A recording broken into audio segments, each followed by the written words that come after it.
हरियाणा में कांग्रेस की एक रैली में राहुल गांधी ने कार्यकर्ताओं को बब्बर शेर बताया तो अनिल विज ने उन्हें मिट्टी का शेर बता दिया।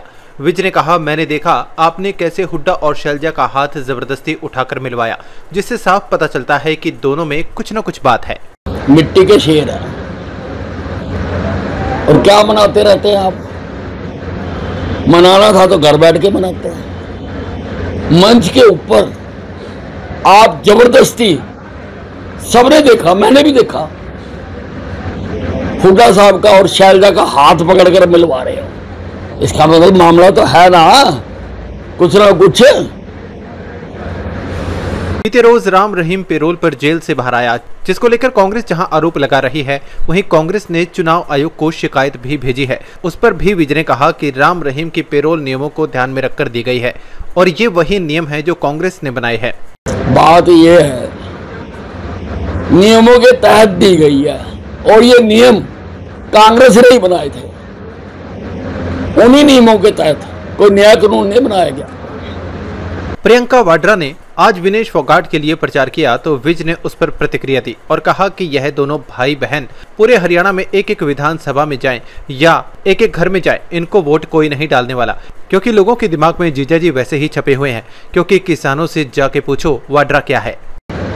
देखो, ये भाई बहन राहुल गांधी और प्रियंका वाड्रा,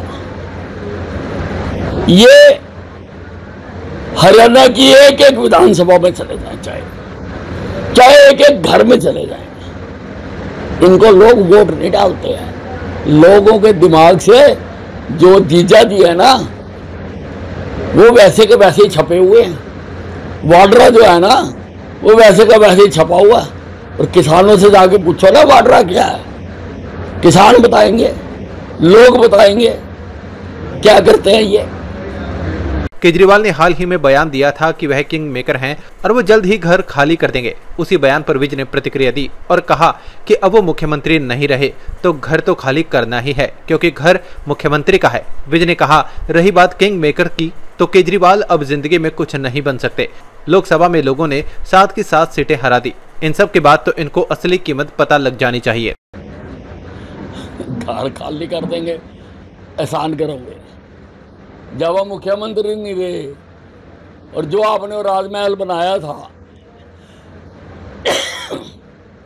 अब तो वो आपको नहीं है, वो तो मुख्यमंत्री का है। और किंग मेकर की बात छोड़ दो, अब खुद नहीं तुम कभी कुछ बन सकते। दिल्ली से जहां तुमने झूठ बोल के सरकार बनाई थी, लोगों ने उखाड़ के फेंक दिया, तुम्हें 7 की 7 सीटों से हरा दिया। अब तो अपनी असलियत पता लग जानी चाहिए, बड़े बड़े बोल नहीं बोलने चाहिए।